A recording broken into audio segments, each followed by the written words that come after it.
আজ থেকে শুরু হলো বিশ্ব বৈষ্ণব সম্মেলন, যা অনুষ্ঠিত হচ্ছে শিলিগুড়ির তরাই স্কুলের মাঠে। দুদিন ব্যাপী সম্মেলন চলবে 28 এবং 29 ডিসেম্বর। শ্রীল ভক্তি সিদ্ধার্থ সরস্বতী গোস্বামী ঠাকুর প্রভুপাদের 150তম আবির্ভাব তিথি উপলক্ষে আয়োজিত হয়েছে বিশেষ অনুষ্ঠান। সকালের আলো ফুটতেই সম্মেলনে ভক্তদের ভিড় দেখা গেছে। বিভিন্ন অঞ্চল থেকে আগত বৈষ্ণব ভক্তরা অংশ নিয়েছেন এই মহোৎসবে। সম্মেলনের মূল আকর্ষণ ভোগ প্রসাদের আয়োজন, যা ভক্তদের জন্য বিশেষভাবে রাখা হয়েছে। ভক্তরা জানান, এমন আধ্যাত্মিক পরিবেশে অংশ নিতে পেরে তারা গভীর আনন্দ অনুভব করছেন।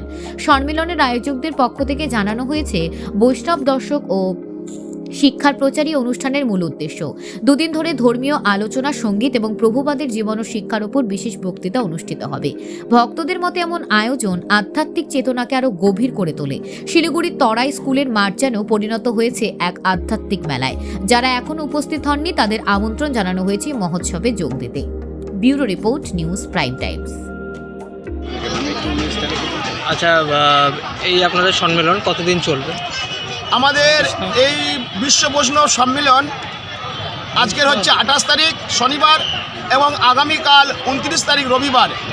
এই 2 দিনব্যাপী উত্তরবঙ্গ এবং ভারতবর্ষের বিভিন্ন প্রান্ত থেকে আমাদের মহারাজগণ, সন্ন্যাসীগণ তারা এসেছেন এই জগৎগুরু ছিল ভক্তি সিদ্ধান্ত সরস্বতী গোস্বামী ঠাকুর প্রভুপাদের এই 150 বৎসর উদযাপন।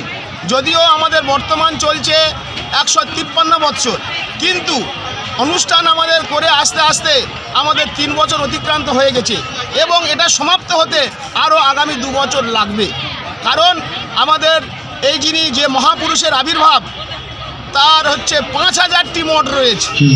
সেই 5000 মঠ, মিশন, আশ্রম সব জায়গায় পালিত হচ্ছে।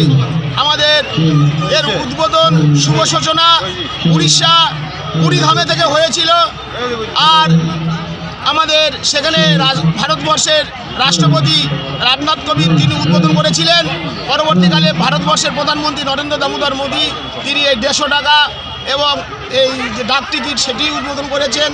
আর আমাদের সারা ভারতবর্ষে এর প্রচার চলছে। আপনার নামটা? আমার নাম ভক্তিবেদান্ত সঞ্জন মহারাজ। আমি শক্তিগড় কেশব গোস্বামী গৌরী মঠে।